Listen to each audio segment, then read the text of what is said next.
नमस्कार। आप सुन रहे हैं द बॉलीवुड रेडियो और मैं हूं आपके साथ नम्रता शर्मा। द बॉलीवुड रेडियो की लव स्टोरी सीरीज में आज की प्रेम कहानी है महेश भट्ट और परवीन बाबी की। परवीन बाबी गुजरात के मुस्लिम परिवार में जन्मी थी और वो शाही खानदान से थी। यही वजह थी कि उनका अंदाज भी काफी शाही था, पर निजी जीवन में वो एक बेहद सामान्य सी लड़की थी जो सिर्फ सच्चा प्यार चाहती थी। लेकिन उनकी ये तलाश अधूरी ही रह गई। फिल्मों में आने के बाद परवीन की पहली हिट मूवी थी अमिताभ बच्चन के साथ मजबूर। उसके बाद एक सभी बड़े कलाकारों के साथ उन्होंने काम किया और वो बड़ी स्टार बन चुकी थी।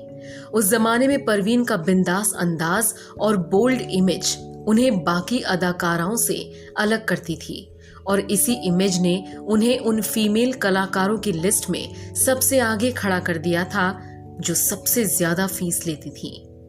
परवीन वो पहली भारतीय अदाकारा भी बनी जो टाइम मैगजीन के कवर पर आई। परवीन सिल्वर स्क्रीन पर जितनी कामयाब थी, निजी जीवन में उतनी ही तन्हा। शुरुआत में डैनी के साथ उनके रिश्तों की चर्चा थी, लेकिन वो ज्यादा नहीं चला। उसके बाद कबीर बेदी आए, पर उनसे भी उनका रिश्ता टूट गया और इसी बीच एक स्ट्रगलिंग डायरेक्टर की उनसे दोस्ती हुई और ये थे महेश भट्ट। कबीर से अपने टूटे रिश्ते का दर्द झेल रही परवीन महेश के काफी करीब आ गई और दोनों का प्यार इस कदर परवान चढ़ा कि शादीशुदा महेश परवीन के साथ लिव इन में रहने लगे। महेश और परवीन की प्रेम कहानी उस वक्त इंडस्ट्री की सबसे चर्चित प्रेम कहानी बन चुकी थी। दोनों 2 साल तक साथ रहे, लेकिन उनके प्यार को न जाने किसकी नजर लग गई कि ये रिश्ता ऐसा टूटा कि परवीन को पूरी तरह से तोड़कर चला गया। फिल्म शान की शूटिंग के दौरान कुछ ऐसा वाकया हुआ कि परवीन की मानसिक बीमारी सबके सामने आई। परवीन ने एक सीन में झूमर के नीचे खड़े होने से इनकार कर दिया क्योंकि उनको लगा कि कोई उन्हें मारने की साजिश कर रहा है। उन्होंने सुपरस्टार अमिताभ पर भी इल्जाम लगा दिया। महेश को भी इस बीच उनके स्किज़ोफ्रेनिया के शिकार होने का पता चला। परवीन का व्यवहार महेश के प्रति भी बदलने लगा था। एक रात जब महेश घर आए तो देखा परवीन के हाथों में चाकू है और वो महेश को चुप रहने का इशारा करके कहने लगी कि कोई उनको मारना चाहता है। महेश हैरान थे उनके इस व्यवहार से।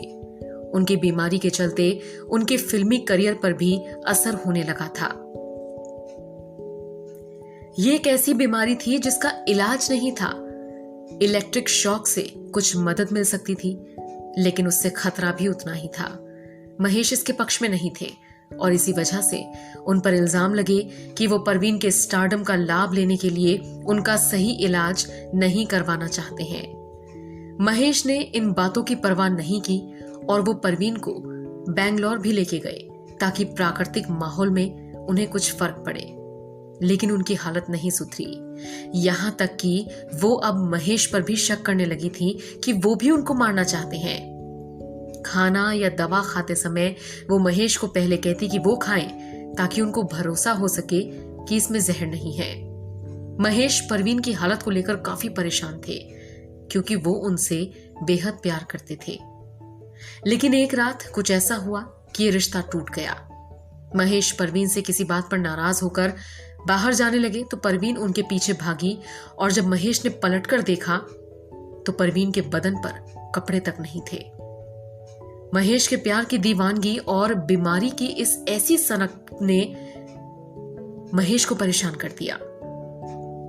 परवीन ने यह तक ध्यान नहीं दिया उस वक्त कि वो खुली सड़क पर महेश के पीछे बिना कपड़ों के ही दौड़ पड़ी। महेश ने इसके बाद उन्हें आखिरी बार गले लगाया और हमेशा के लिए अपने घर अपनी पत्नी के पास लौट आए। इसके बाद परवीन बिल्कुल अकेली हो गई और इस दर्द से कभी उबर नहीं पाई।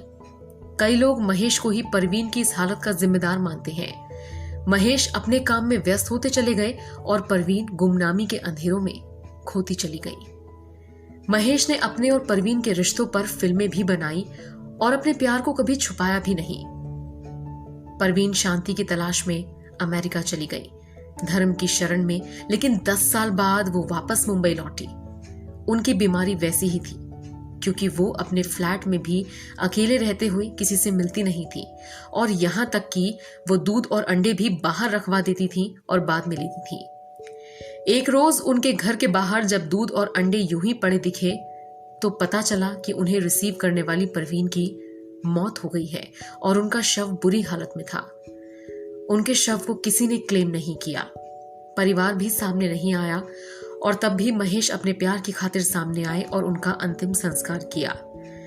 महेश ने अपने प्यार का फर्ज तो अदा कर दिया, लेकिन वो परवीन का वो सहारा नहीं बन पाए जिसकी परवीन को जरूरत थी, और परवीन प्यार के लिए ताउम्र तरसती रह गई। सुनते रहिए द बॉलीवुड रेडियो।